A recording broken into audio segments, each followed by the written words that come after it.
Bom dia, boa tarde, boa noite, boa madrugada, meus caros alunos e colegas concurseiros de todo o Brasil. Este é o nosso site euqueropassar.com.br com o nosso curso de Direito Administrativo com foco em concurso público. Pessoal, nós estamos continuando as nossas aulas de conteúdo e estamos falando sobre a Lei de Improbidade Administrativa, ou LIA, e também conhecida como a Lei número 8.429 de 92, pessoal. É a nossa LIA, a Lei de Improbidade Administrativa. Também, pessoal, ela também se utiliza de outras terminologias. Ela pode ser chamada de Lei da Responsabilidade do Agente Público e determinadas formas, mas elas não costumam cair em concurso. O que cai em concurso mesmo são Lei de Improbidade Administrativa, o número da lei, é claro, correto? E o LIA, que é a sua abreviação. Então, sem mais delongas, pessoal, nós vamos entrar agora no nosso conteúdo. Lembrando, na nossa primeira aula nós trabalhamos com os sujeitos, com os agentes, o agente passivo e o agente ativo, bem como a previsão legal do LIA. Na nossa aula passada nós trabalhamos as sanções, que lembrando para vocês, não tem fulcro penal, correto? Elas são uma sanção de natureza político-civil, correto? E não vão exigir a ação penal, correto? Então vamos, pessoal, para a gente continuar sobre as nossas penas. O ressarcimento ao erário. O que nós vamos procurar saber do ressarcimento ao erário, pessoal? Nós vamos procurar saber como entende a doutrina e como entende o Superior Tribunal de Justiça, ou o STF, nosso Supremo Tribunal Federal. Como eles colocam o ressarcimento ao erário e como ele está acontecendo na atualidade. Tá? A doutrina majoritária e o STJ defendem que não tem natureza jurídica de penalidade o ressarcimento ao erário. Nós vimos na nossa aula passada, nós tratamos isso acerca do quê? Acerca do enriquecimento ilícito, pessoal, e acerca da suspensão dos direitos políticos. Lembrando que ambos têm um condão político civil, como a multa, correto? Lembrando que o ressarcimento ao erário, ele tem um viés diferenciado. Ou seja, a doutrina majoritária do STF defende que não tem, STJ defende que não tem natureza jurídica de penalidade, mas apenas de um instrumento processual voltado a restabelecer o status quo ante. O que é o status quo ante, pessoal? É o estado anterior da coisa. Ou seja, eu causo dano ao erário público. O que eles estão falando para a gente? Que ela não é uma penalidade, porque ela é apenas um ressarcimento. É uma forma de voltar ao erário público o estado que ele estava antes da lesão.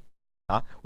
Lembrando, status quo ante é o estado anterior da coisa, correto? Anterior ao quê, professor? Anterior ao ato, menino, presta atenção, tá? Então vamos aqui, ó.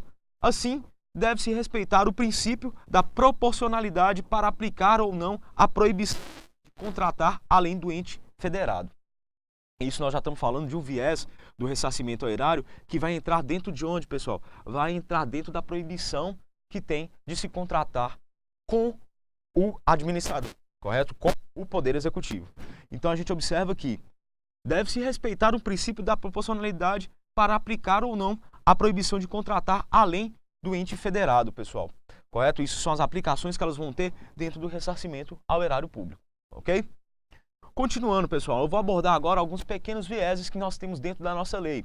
Eu vou aplicar aqui para mostrar para vocês a aplicação do princípio da insignificância dentro da improbidade administrativa. Eu também vou mostrar para vocês aqui as fases administrativas da improbidade, que vão estar elencados no artigo 14, 15 e 16 da LIA, correto?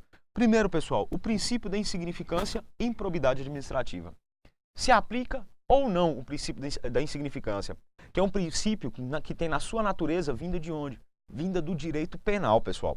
Porque o princípio da insignificância, eu vou dar um exemplo do que ele é. Por exemplo, uma pessoa é pega com uma pequena quantidade de material tóxico, de droga, de entorpecente, correto? Ele é pego com uma pequena quantidade. O que acontece? Acontece a aplicação do princípio da insignificância. Nesse caso, não é significante a lesão feita por esse agente passivo, agente ativo, a lesão feita por ele, ela não vai ser de significância para o poder público. Então, o poder público faz o quê? Ele se abstém de cometer o ato de coerção, que é no caso fazer o quê? Fazer auto desse usuário de droga que está fazendo porte para uso, numa quantidade insignificante. Sendo essa quantidade insignificante, alega-se o princípio da insignificância. E essa pergunta cai muito em concurso público. O princípio da insignificância, ele é aplicável na improbidade administrativa? Vamos ver.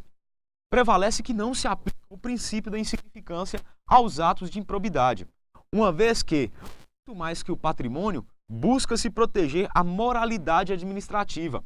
Então, pessoal, a gente vê que a não aplicação do princípio da insignificância, ela vem do quê? Ela não vem do dano em si, ela vem em função da moralidade administrativa. O que a gente parte daquela velha questão colocada pelos avós: quem rouba uma agulha, rouba um carro. Então, por exemplo, pessoal, quem fez aquele mínimo dano ao erário público, ele vai ser sim processado e deve ser. Por quê? A pena ela também não tem um condão meramente de apenamento. Ela está ali como uma forma de disciplinar aquele agente público sobre a função dele e sobre como ele deve cometer essa função dele. Correto? Então, se você colocasse um princípio da insignificância dentro da administração pública, você estaria cometendo um grave erro e correndo um grande risco em relação ao próprio erário público. Por quê? Pequenas retiradas iam acontecer várias vezes. E todas elas iriam ser alegadas no princípio da insignificância. Tá? E na hora que você for olhar esse montante, ele ia ser gigantesco. Além da moralidade pública, que também deve ser defendida, no caso. Parte da doutrina, porém, admite a aplicação desse princípio, pautados especialmente na tentativa de se evitar as chamadas lides temerárias. Vocês lembram que eu já trabalhei essa questão de temerariedade com vocês. O que acontece, pessoal, nessa questão das lides temerárias? Eu, como superior de João, eu faço o quê? Eu vou coibir João. Ele não é do mesmo partido que eu, mas ele é efetivo. Então, o que eu vou fazer? Eu vou começar a entrar com um monte de procedimento de improbidade administrativa contra ele. Mesmo que esses procedimentos não vão dar em nada, eles vão transcorrer e vão causar um dano à pessoa. Tanto dano mental como dano moral, todo aquele desgaste físico e emocional que ele vai ter para cometer essa resolução, bem como a contratação profissional para defendê-lo. Todos esses danos, eles vão advir do quê? Dessa lide temerária. E vão ser várias. Como ele não é do mesmo partido que eu vou fazer o quê? A campanha política está chegando, eu vou começar a jogar sempre lei de improbidade administrativa em todos os funcionários que não forem do meu partido, para poder o quê? Tirar o respeito que as pessoas têm em relação a essas pessoas. Correto? E isso acontece mais do que a gente imagina, pessoal, dentro da administração pública. Tá? É o chamado assédio. Correto? Agora nós vamos entrar nas fases administrativas da improbidade, pessoal. Nós vamos estar no artigo 14, no artigo 15 e no artigo 16 da nossa LIA. Então, começaremos com o nosso artigo 14. Qualquer pessoa, pessoal, isso é importante, qualquer pessoa poderá representar a autoridade administrativa competente para que seja instaurada investigação destinada a apurar a prática de ato de improbidade. A lei não poderia ser mais clara ao afirmar isso, pessoal. Qualquer pessoa poderá representar a autoridade administrativa competente. Qualquer pessoa, qualquer do povo, pessoal. Você não precisa estar investido num cargo público, ser um promotor, ser um investigador, ser algo do tipo. Qualquer um. Por que qualquer um pode? Porque como trata-se do erário público, como se trata da moralidade da gestão pública, todo e qualquer pessoa pode sim defender a administração pública e chamar a si a responsabilidade da moral administrativa. Por isso que o cidadão ele tem esse poder de fiscalização do poder público. Você vai ver lá que toda cidade, toda municipalidade, tanto o Distrito Federal como os estados, como a União, eles têm seus sites e eles têm dentro da sede administrativa o relatório de gestão, informando todo passo a passo as dotações globais, as dotações específicas, onde o dinheiro público está sendo gasto. Por quê? Para o cidadão poder fiscalizar. Pessoal, a gente acha que a administração ela tem um poder sobre o cidadão, mas é o contrário, pois a administração ela existe em função do cidadão, em função da sociedade. E essa sociedade tem de fazer o quê? Tem de fiscalizar a aplicação desses recursos, essa tomada que a gente tem desse poder, ok? Passando, pessoal, representar, para que vocês entendam, significa direito de petição. A lei fala em qualquer pessoa e não necessariamente em qualquer cidadão, pessoal. Então, qualquer pessoa de direito, ela pode vir a intentar essa representação. Ela não precisa necessariamente, por exemplo, estar inscrita no cadastro de pessoa física, no CPF. Ela não precisa ter, por exemplo, uma identidade. Ela já vai ter o quê, pessoal? Ela só precisa ser uma pessoa de direito. Para isso, basta o quê? Nascer. Tá? A representação significa o direito de peticionar, requerendo a autoridade competente que investigue. O parágrafo 2º do artigo fala que a autoridade administrativa rejeitará a representação em despacho fundamentado, se esta não contiver as formalidades estabelecidas no parágrafo 1º desse artigo, do artigo 14, pessoal. Lembrando, o despacho ele deve ser fundamentado, correto? Explicar o porquê do porquê ele está rejeitando essa representação. E quais seriam as formalidades estabelecidas no parágrafo 1º? Elas são as formalidades tradicionais de todo ato administrativo, pessoal. Ela deve ser escrita ou reduzida a termo e conter a qualificação do representante, informações sobre o fato e a sua autoria e a indicação das provas conhecidas. Lembrando, pessoal, essa representação ela está condicionada ao quê? A você se qualificar. Ou seja, ela não pode ser uma representação anônima. Tendo em vista também que nós estamos falando de uma pessoa que está engajada em um cargo público. Então, esse requerimento, essa representação, ela não pode ser anônima, pessoal. Você tem de se qualificar como representante, além de indicar o fato, a autoria e as indicações de provas conhecidas. Tudo isso deve acontecer de forma escrita, ou então reduzida a termo e assinada. Reduzida a termo, pessoal, é quando eu chego no atermador e conto para ele a história. Ele vai pegar a minha história e vai reduzi-la a termo, ou seja, vai colocá-la de uma forma num documento formal e você irá assinar sobre todo o teor deste documento, sobre todo o conteúdo deste documento. A rejeição, pessoal, da representação não impede que o Ministério Público, nos termos do artigo 22, proponha a ação penal. Ou seja, pessoal, se eu entrei com o pedido administrativamente, ele foi rejeitado, isso não impede que o Ministério Público possa vir e tentar e entrar com a ação penal, correto? Lembrando que o quê? Por ser da esfera administrativa e suas sanções serem de natureza político-cível, o que acontece, pessoal? Ela não obsta o prosseguimento de uma ação penal, correto? E eu estou sempre frisando isso para vocês porque é muito importante. É praticamente quase tudo que cai acerca de lei de improbidade administrativa, ela vai te cobrar esse conhecimento. O artigo 15. A comissão processante dará conhecimento ao Ministério Público. Pessoal, isso vai acontecer se ela não for rejeitada, correto?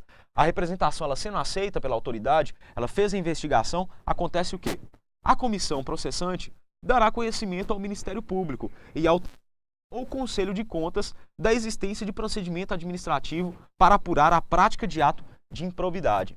Então nós temos o quê, pessoal? Eu representei, olhem bem para mim, eu representei contra determinado agente público, fiz todas as formalidades, meu requerimento foi aceito, ele teve o prosseguimento.